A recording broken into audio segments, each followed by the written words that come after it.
My name's Tommy Hatwell and I'm a travel photographer.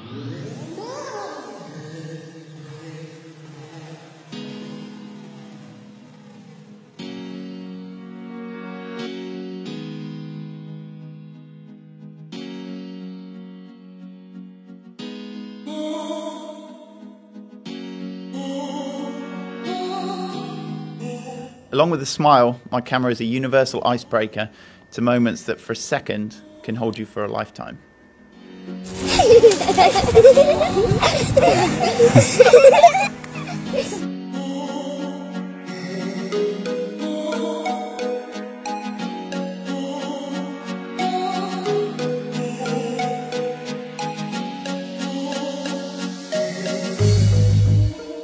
Traveling the world invites me and my camera to venture into the lives of some of the most amazing people in some outstanding locations.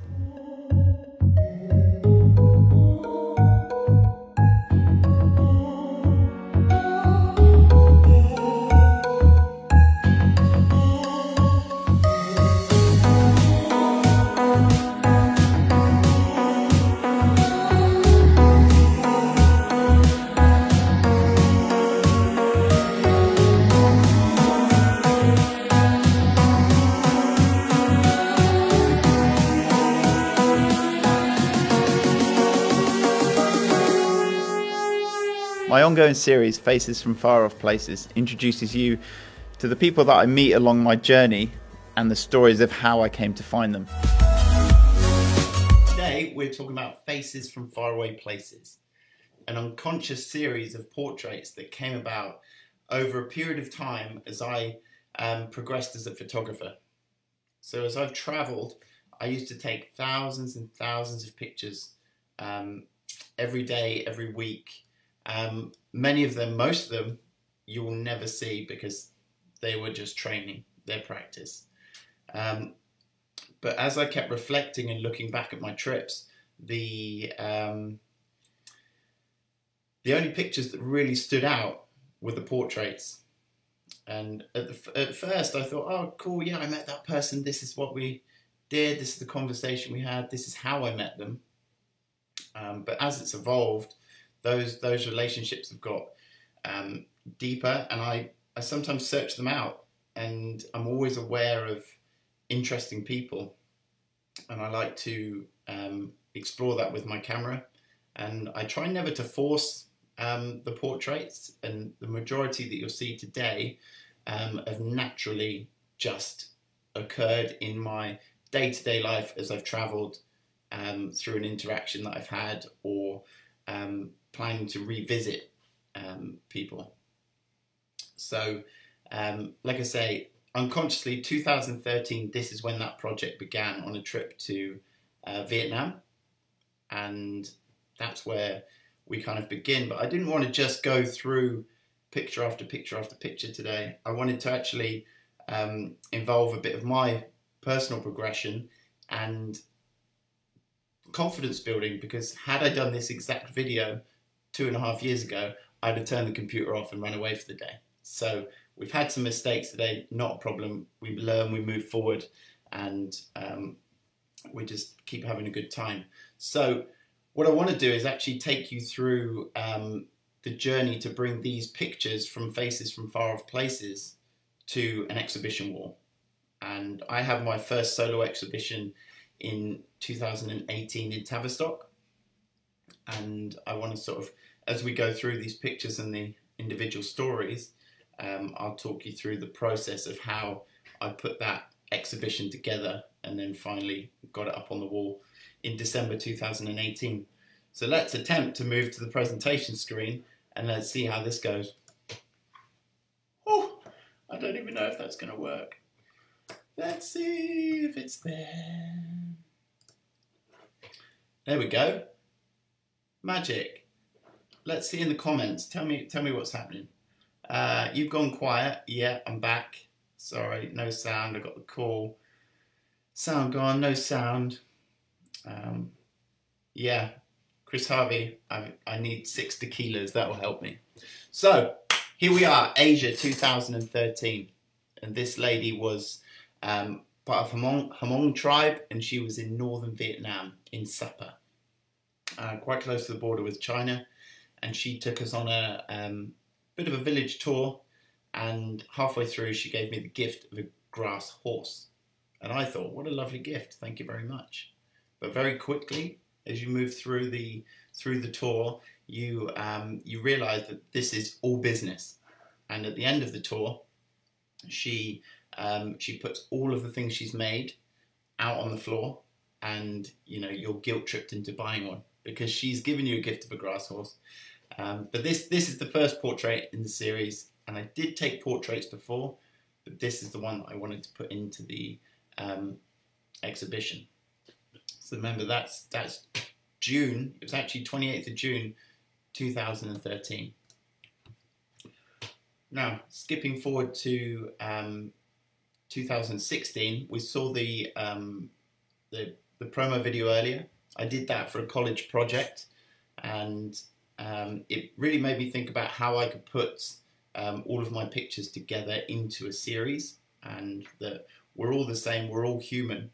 So no matter where I took these portraits, they were my relationship with people, and so if they all sat together in a project, then that's the connecting factor.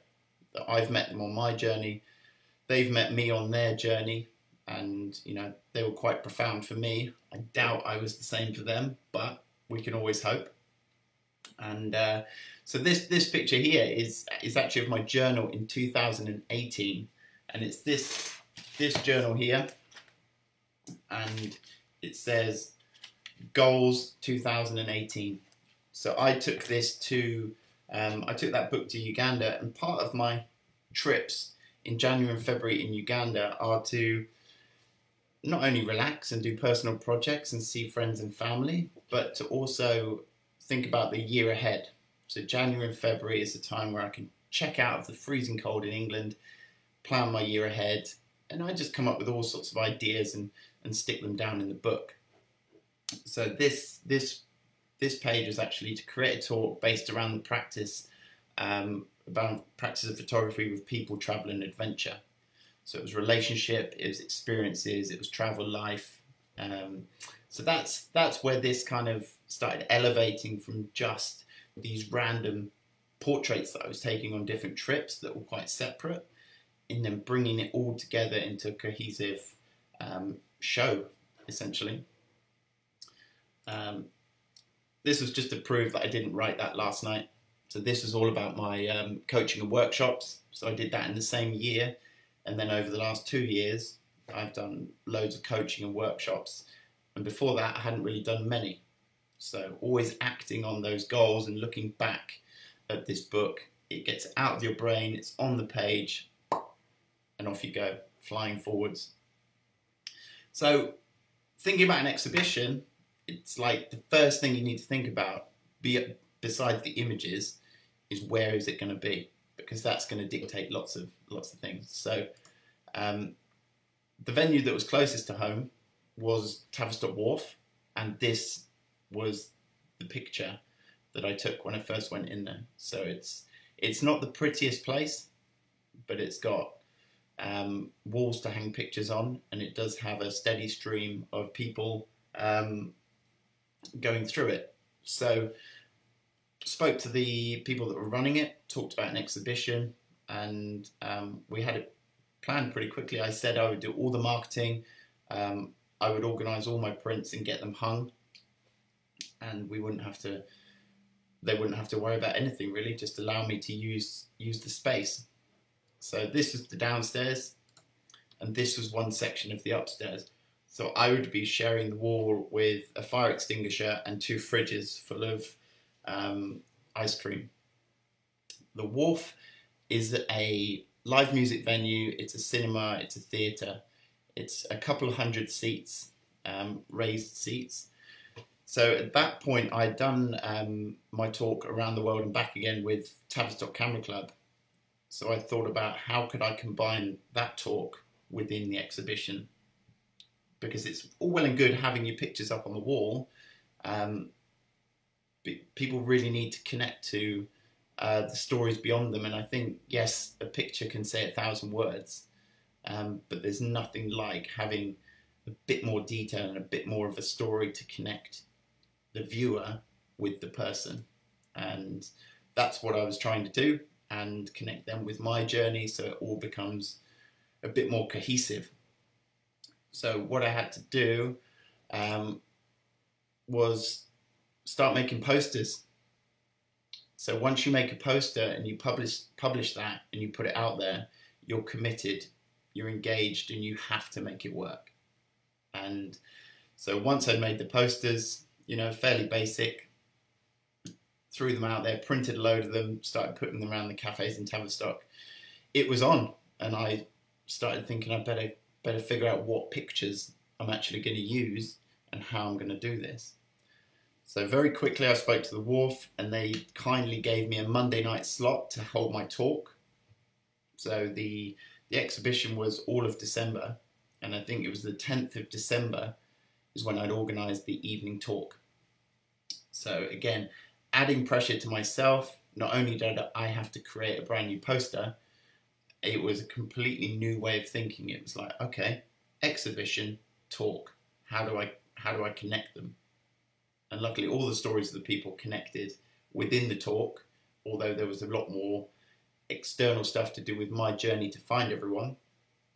But it started becoming a real event. And with that, you push forward and you start marketing, and you have to start creating things. So this is one of the images, one of my favourite portraits I've ever taken. It was 92-year-old Ali from Udaipur in the south of Rajasthan in India. And he was whizzing around his bookshop, and I walked past it first, but then I was like, Mum and Dad love journals, Mum and Dad love books. So I backtracked, ended up spending half an hour with him.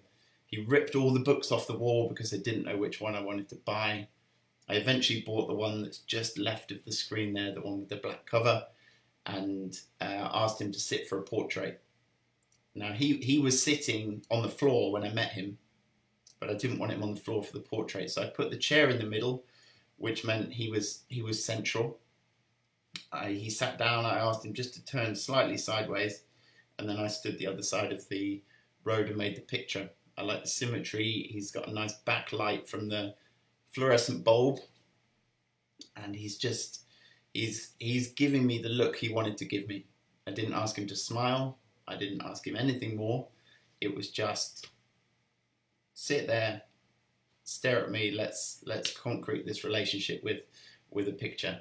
And it was, yeah, one of my favorite shots I've ever taken. You would have seen this guy, Hassan. He was in my Morocco talk a week or two back. Again, the last picture I took in Morocco was of Hassan, and he let us into his house, and we had dinner one evening, and again sealed the relationship with a lovely portrait. And I posted this back to him, and unfortunately I found out he never received it because two friends met him a couple of years later in Morocco, and he was like, "Where's my picture? Where's my picture?" Because they knew him, they recognized him, and they started the conversation, and hopefully they stuck up for me. But so when I'm going through all of these pictures, I've got to try and think of which ones I'm going to present. And when I'm thinking of an exhibition, I'm thinking, right, exhibitions need a booklet, they need a brochure, they need something for people to walk around with, something that tells them that they've been to an exhibition, something that they can keep and just throw on the bottom shelf, chuck in the top drawer, or actually pin up and really enjoy. So I wanted to make something that was quality and something that showed off the portraits to their best. So this is the Faces from Far Off Places brochure. On the left, it describes the exhibition. In the middle, it talks about the Around the World and Back Again talk. And then you move through, and this is the inside. So it's a trifold, so you've got three sections, but you open it up to a full A4-ish page. Each picture has a very short story below it. And so when people are walking around and looking at the pictures, they can read the story, or they can just look at the pictures and then read the stories later on.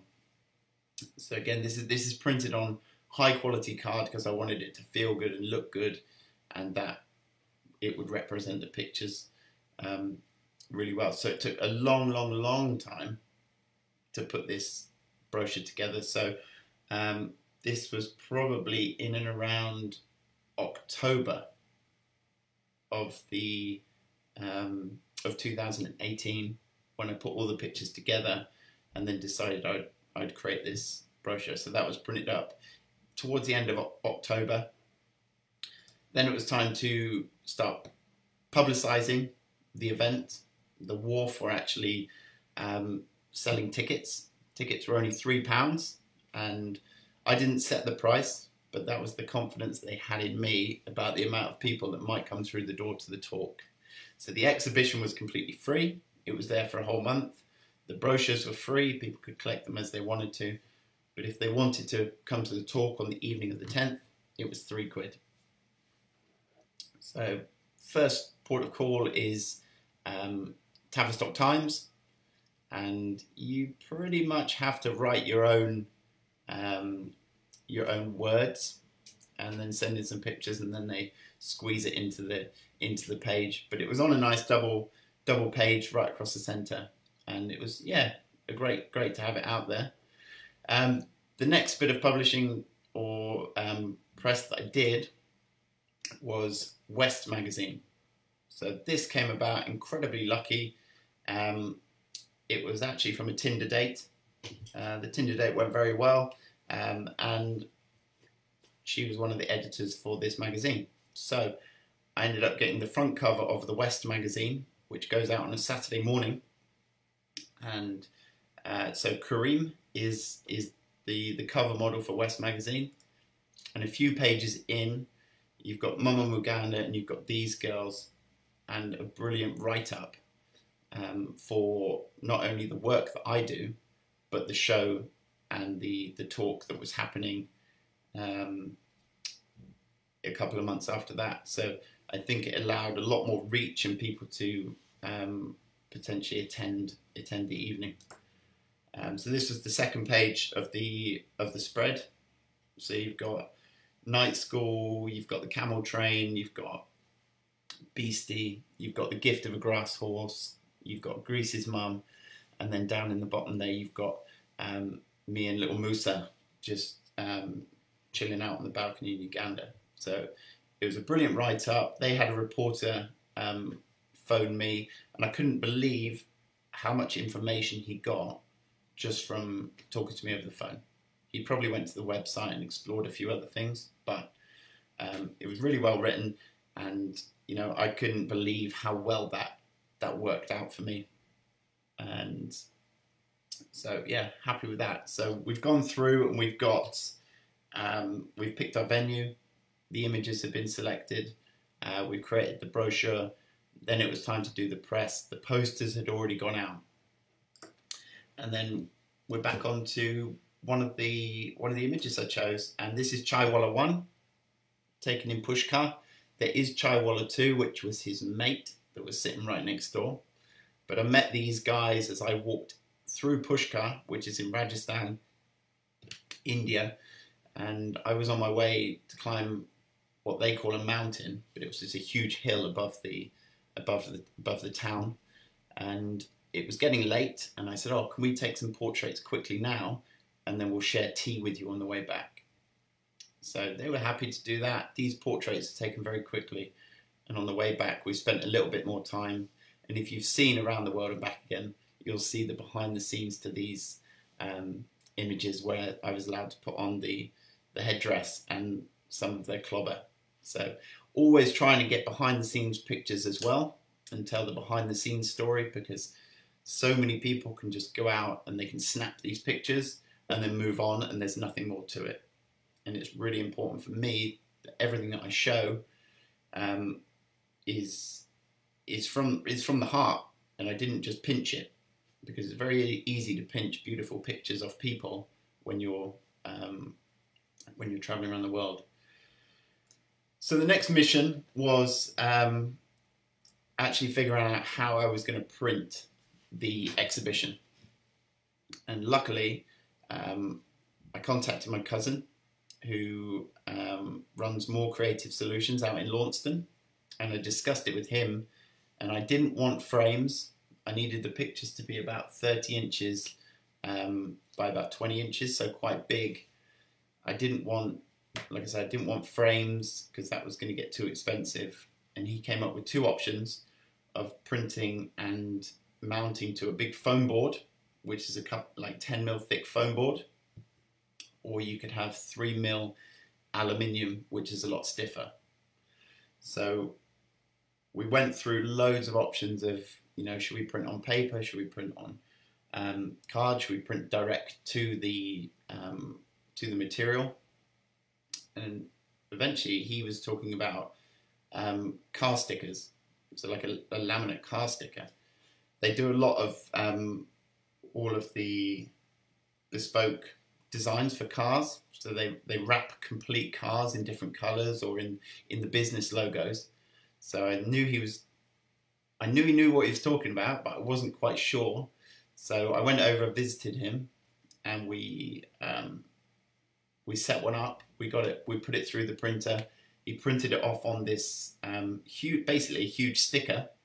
Then they run it through a matting machine, which puts a layer of protection over the top, and then it's well, you'll see. I'm going to go through the pictures in a minute, but this is the you've probably seen them all before, but this is the board, and it's solid. It doesn't really bend, and you could probably eat your dinner off that and still wash it.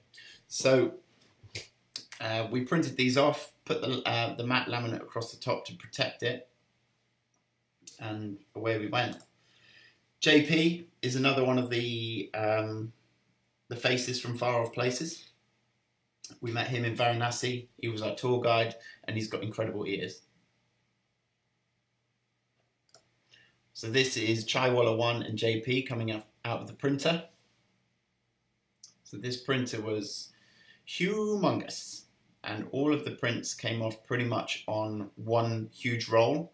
So down at the bottom, it was just rolling them up, so they were nice and protected as they came off. This is Karim and the Beastie.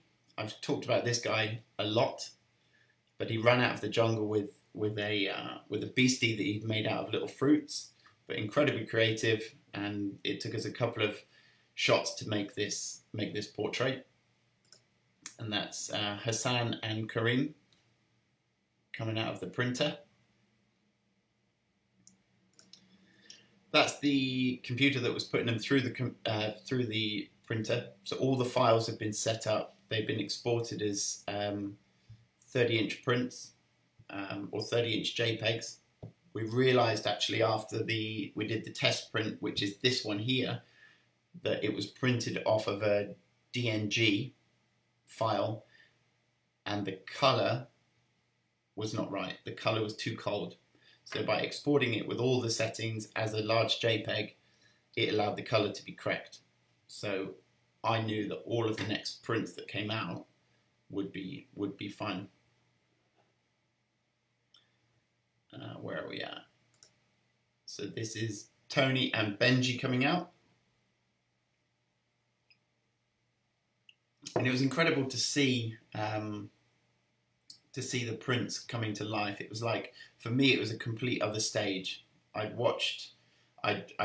been to these places, I'd met the people, I'd created these photographs, I'd put them through the computer, through Lightroom at home, I'd looked at them a million times, and you kind of, it's like with anything like that, you lose touch with the reality of the pictures. So moving it forward and then creating this this exhibition personally brought them to life again for me and gave me a new direction with them. It allowed me to tell their stories where before they were just my stories. So it gave me a reason to share those stories, and to see them come out of the printer so big. You know, it was like meeting them all over again. It was fantastic. So Tony, if you've met Tony before, no doubt, he is one of my good friends in Uganda. He's a runner, and we'd just gone out running for 5K, making a short video to tell his story. And we came back to his house, and this is actually a poster that is on his wall. And so behind that wall is his bedroom. There is no plaster, it's all just red brick. And I asked him to pose in front of the poster. And to the left is Bobby, my buddy, the Boda Boda motorbike driver, and he's holding the flash with an orange gel in it to ping a bit of warmer light across the picture. Little Benji. Benji lives in a Subi orphanage. It's a school and orphanage that lots of the Ugandan village kids that have no families go to stay at. It's a charity, and they live opposite the house that I stay in. So on the final night of 2017's trip, I went over there with a bunch of fun toothbrushes and handed them all out, and then suddenly thought, oh, come on, let's make some portraits. So that was Benji, and he's got the funkiest pajamas going, and he loved his toothbrush. And it's great to see him year after year each time I go back. But he doesn't get any taller. He's still the same height. Right, so this is, again, just continuing to use that journal just to write down ideas.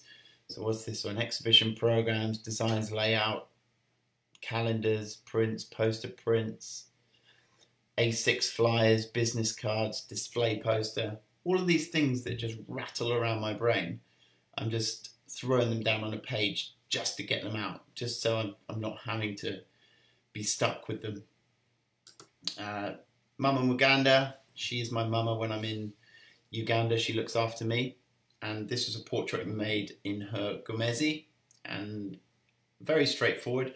Put a backdrop, a fabric backdrop against the outside kitchen, set up one light with the softbox off to her right hand side, and just let everyone have fun.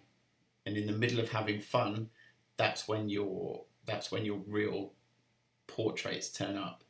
If somebody's standing there a bit scared and they're looking at you going, what am I doing? Because sometimes the language isn't there to direct them, and you don't want to go in and start moving them around.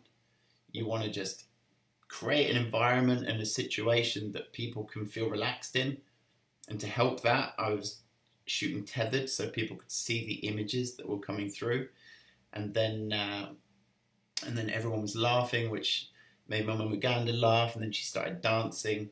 And as a photographer, I'm not standing there dancing with her. I'm watching, I'm looking, and I'm taking those shots and making those pictures when I can, because that's the bit that people don't know is there, and that's what it's my job to find that, and then save it in an image. Switching back to India, these girls, probably one of my most popular images, and it's an image that isn't finished yet because I don't know the names. So in the future, I'm going to return back out to Turtuk, which is in far north India, and I'm going to take this picture back with me, and then find the girls, find their names, and hopefully photograph them again. But this was a great day making that shot. In an exhibition, I don't know if I've seen many behind the scenes type shots in an exhibition, but I think it's really important to show how you're making the pictures. And it's interesting for photographers to see how the image is made. And sometimes it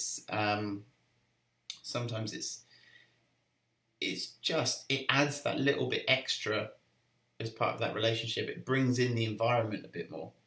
And so having the light and the reflector, and it shows that Greece is helping, and this is his mum is the main subject of the portrait. So Greece is bouncing with the gold reflector to give a warmer light. And there's just a lot more going on, and I do love the straight up portraits that I had of her, but this is the one that I chose to go into the exhibition because it also brings me into it as well. So I don't know what your thoughts are on that, but I think it just adds that extra, wow, this is the environment. This is what you set up each time to make a lot of these pictures. Brotherhood, Karim. He's my neighbour. I think he was about 12, 13 when I took this shot. He's now 16. So he's a proper young man now. And this image was, when you see the behind the scenes of this image, literally just outside of that frame is a complete brick wall and a dirt floor. So you'd never necessarily guess that. There was no photoshops happened in this picture. The original just needed more. I just needed more contrast. So I've sharpened areas and added more contrast to the image. But the colours of the Ugandan flag, the black are the people, yellow is the sunshine, and red is the blood that binds all the Ugandans together. And so by putting Karim in, it showed a bit of a future for Uganda, because he was a young boy at the time, still is a young boy, but the way he's looking, it was just, that's what it was speaking to me. So it just looked like future and positivity. This is Karim coming off the printer. So to see that come to life, I'd printed it many, many times before, but to see that come to life there, I was just blown away. Great print. So moving from the printer, as I said, it gets rolled through a matte machine, and that just puts a clear protective layer across the top of the image, so it's not going to get scratched or the ink's not going to get smudged. And then within about 10 minutes, it can be twisted about, so it's actually pretty durable. And for an exhibition that I wanted to potentially take to other places, the whole idea of getting it mounted onto these metal sheets was really for that durability. You know, it would make everything a little bit heavier, but I wouldn't have to worry about rolling everything up or fitting loads of different frames into a car. These all sat quite closely together, and you know, I knew if somebody sneezed all over it, we'd be able to wipe it off without ruining the complete print. And so those are the sheets there that you can see. And so it's 3mm aluminium. There's a bit of, I believe there's a bit of foam or something in between, but those are cut on a big CNC machine to get the sizes. So this is my cousin's son Joe, and he was helping. I say he was helping me. He was doing all the work, but he would attach the images to the metal backing. So quite a process, to be honest. You have to line the metal up on the table, already hand cut the print to the lines that were marked, and then lay it over the top. Put some tape down, and you do it half and half. So you peel off the backing to half, and then you've got to smooth it down. And it's very much like putting one of those glass covers on an iPhone screen. You have to make sure there is no dust. You have to make sure that there are no bubbles underneath.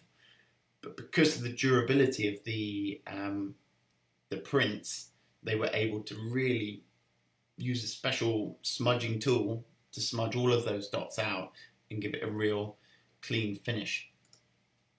The corners, you know, these guys are wizards. So the way they cut the corners allowed it to fold across, so it was completely locked together and gave a really clean, wrapped finish to the whole print. Obviously, I was there keeping an eye on them. I wasn't worried about whether they were doing it right or wrong, because I didn't necessarily know. I was just excited to see how these were coming together. And when you're printing over 20 of them, it becomes this huge project that it's coming out of the printer, it's going through that machine, they're cutting it, mounting it, and just to see that first one come out was just phenomenal. So I'm standing there. That's the second version of that print, because the colour is pretty much correct, and it's amazing. And to hold that and to have gone through that whole journey of shooting, editing, staring at the pictures, wondering what you're going to do with them. I've put them into a calendar, but now I want them as a print. To actually have that and hold it there, it brings a completely new journey to being a photographer. And, you know, I tell everyone, print your best images. Don't print the rubbish stuff. Print the ones that mean something to you, because then it's yours and you can hang it, you can share it, you can show it, and it's just a brilliant, brilliant thing to do. This is Night School. This image went to the Taylor Wesson Portrait Prize in the National Portrait Gallery in London in 2017, but whatever, it was more fun creating it. So being in the village, meeting up with all of these boys and creating this, and there is one girl in there, by creating this image over a few hours one evening was just phenomenal. And that experience will outweigh any experience of wherever this picture goes. It will always be that evening when we created it together, because it's the first time I'd attempted something like that. And I'm pretty sure it's the first time they'd been in an image like that. The year after, the day after, they got all of their small prints. So they were the first ones to get prints. And a year after, I went back and met all of their families and delivered some soap and sugar to say thank you very much. So this image was perhaps one of my most controversial ones, because it's portraying children with guns in Africa. But my story is not one of tragedy. It's half term. They were on holidays and they made these guns from the plants in the garden. They were running around and they were shooting each other. They were diving through trees like we used to do with super soakers and spud guns. And I spoke to Owen, who's second in from the left, and I said, "Are you guys going to be here in half an hour?" And he said, yes, we will. So half an hour later, I came back. He introduced me to his mother, and I said, would I be able to take some portraits of the kids with their guns? And she had a word with them, and she came back and said, yeah, you can create your portraits, but they want you to make a film of them. So the actual the film they were copying was Commando, which I've never seen, but apparently it's like an 18 and probably not great for kids to watch. But they were copying it. They wanted to be film stars. So we made a film. It's on the website. It's only 2 minutes long of them running around shooting each other. And then they gave me an hour to do some portraits. So I did lots of individual ones. And then I created this one in the very same way that I created the Night School. So next with the exhibition, I had to, without being next to the pictures all the time, I had to put a short story out there for each. So each photograph had its story next to it. And to do that, we go back to the journal. So I'd chosen all my images, and then I'd written a short story about each of them, about how I met them, and generally about the picture. Nothing technical, more just about the person and how we met. That then translated into a digital file, and we put them through the printer, and these were mounted onto foam board. So again, it's on a sticker. That sticker is spread across the foam board and hand cut to size.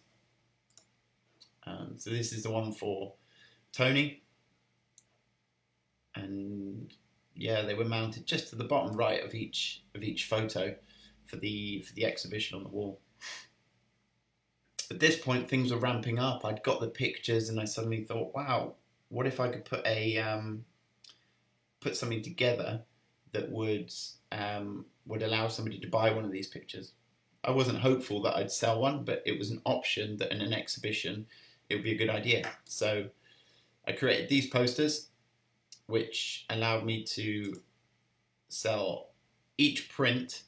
I wouldn't sell the ones on the wall, but we would get a new print made, and they were going to be £150 each, which for a 30 by 20 inch print on a metal panel is actually quite cheap, but alas, I didn't sell any. But that wasn't the point. The point was it was a process for me to put myself through that and potentially sell. So I never did any selling at the whole time.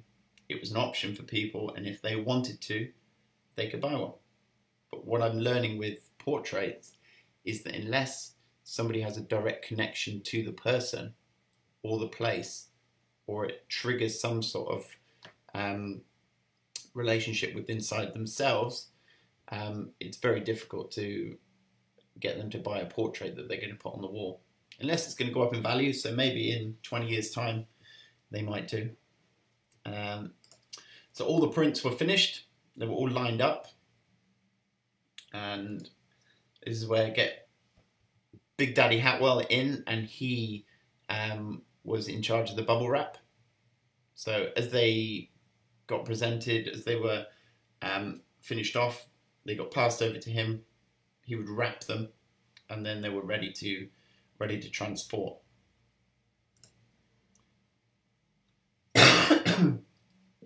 Another picture from the show was the rug sellers in Morocco.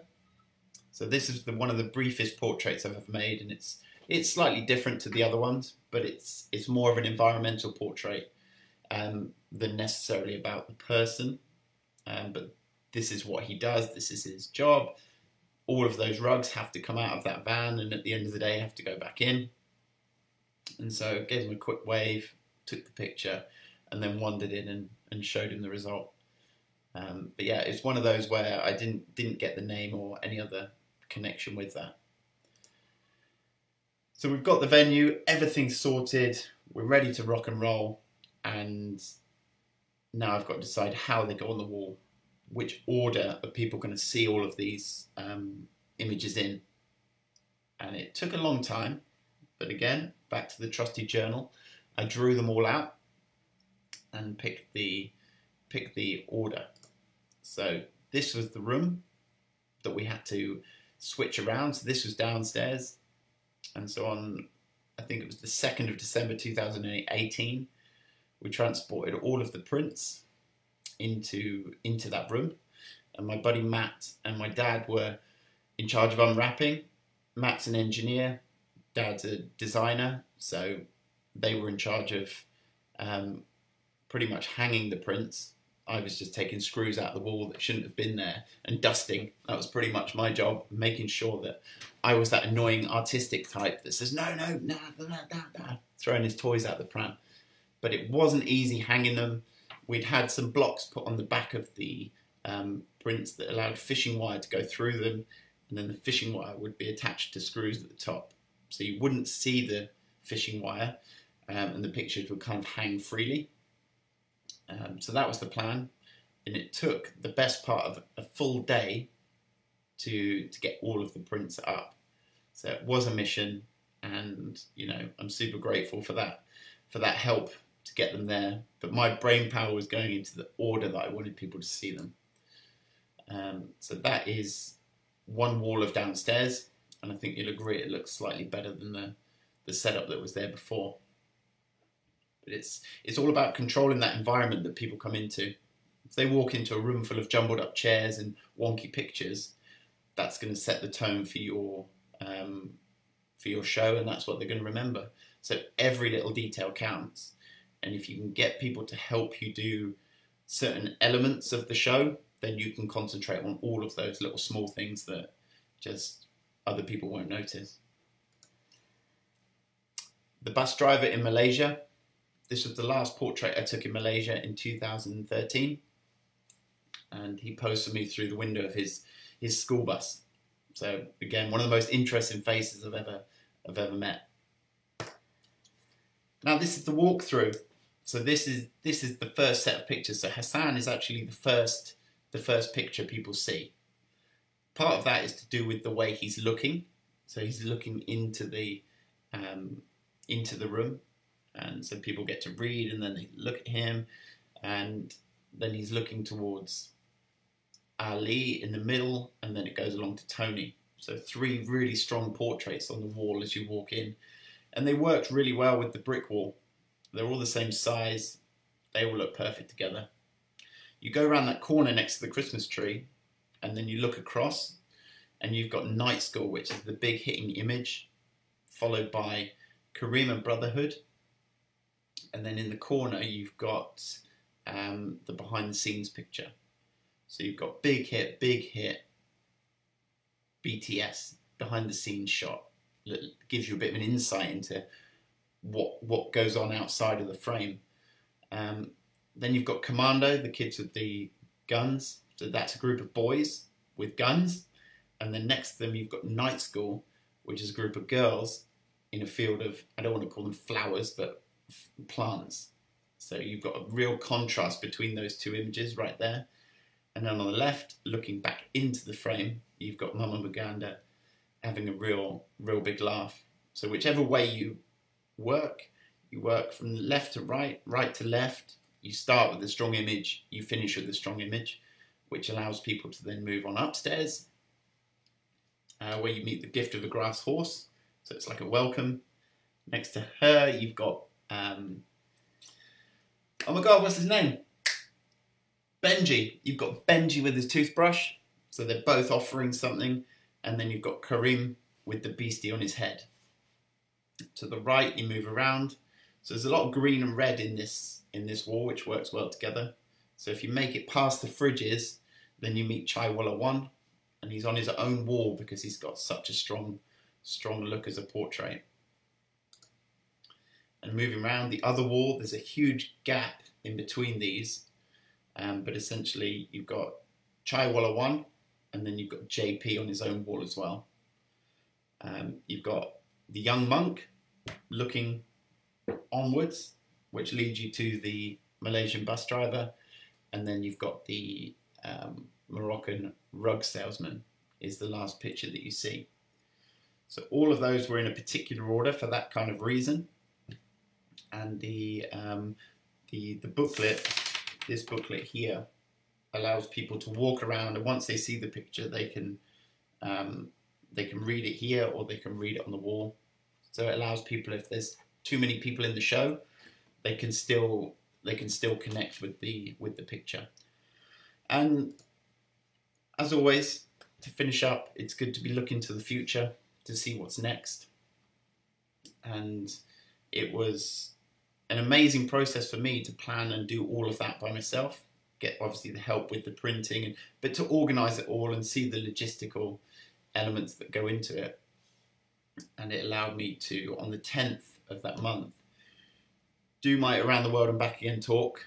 It was only the 3rd time I'd done the talk, and it was the first time in a big venue where people were actually paying to come along.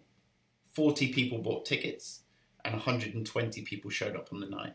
So if you thought I was feeling a bit nervous at the start of this show today, imagine walking down the stairs in the wharf with 120 people about to look at your holiday pictures. And that's kind of what I had to get over, because for a long time I did see them as holiday pictures. Oh, Tommy's just gone off travelling and he's taken all these pictures. And that was the hard bit to get over, and realise that actually they're bloody good, but there's a story involved with all of them, and then there's a connection with all of us, with each one of them. And if I can connect people with those pictures and that story, it might help them and you to see connections in your own pictures. And so it became more about education for myself. The reflection process for me was huge. So that's all I'm doing now, is reflecting and learning and moving forward each time. And even if it doesn't go quite well every time, it's still there. But there's a quick video now, and then I'll come back on just before the end and we can ask any questions. But if you have questions, put them in the comments while the video is playing, and then straight after them we can have a chat. But this is the printing process of Faces from Faraway Places.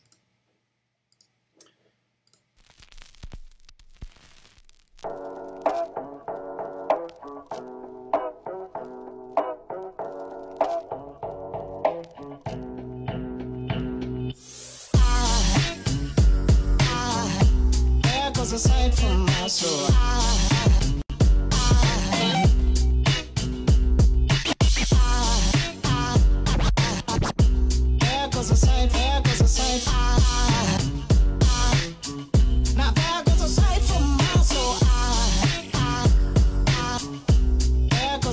from my soul.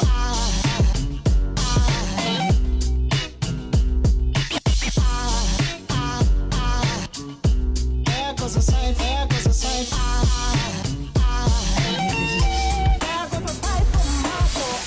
I think a fallen angel just walked by. I think a fallen angel just walked by. I think a fallen angel just walked by. I think a fallen angel just walked by.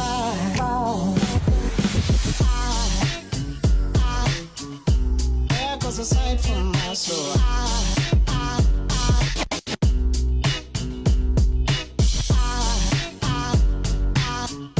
There goes a sight, there goes a sight.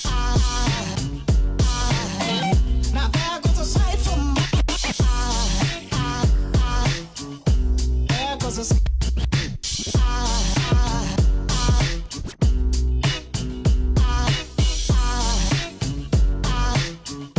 There goes a sight, there goes a sight. Now there goes a sight from my soul.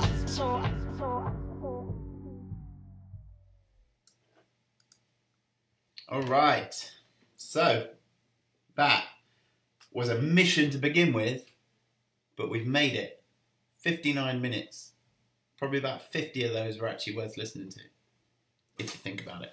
But, again, I don't know who's still here. There's 7 of you in, but thank you very much for hearing me out and listening. I hope you enjoyed Faces from Faraway Places, and to see a bit of the process in how the exhibitions come together, or how the exhibition came together. I thought it was a good idea to sort of jump between the actual images that I used and the printing process and everything that goes into putting the exhibition together. You know, there's many more stories to tell, but again, we only have an hour. But if anyone has any questions, pop them in the comments. Otherwise, I will endeavour to get a bit slicker for next week's performance. I mean, yeah, the first time it was Wi-Fi. The second time it was all to do with writing. The third time I forgot to turn the mic up. And then the fourth time was just perfect. Smashed it. So everyone have a great day. Look after yourselves, and look forward to seeing you again next week. I'll hang out for another 15 seconds just to make sure that we are clear of any questions that are coming through. Thank you, Chris. Chris Powell, Chris Harvey, Gemma, thank you very much.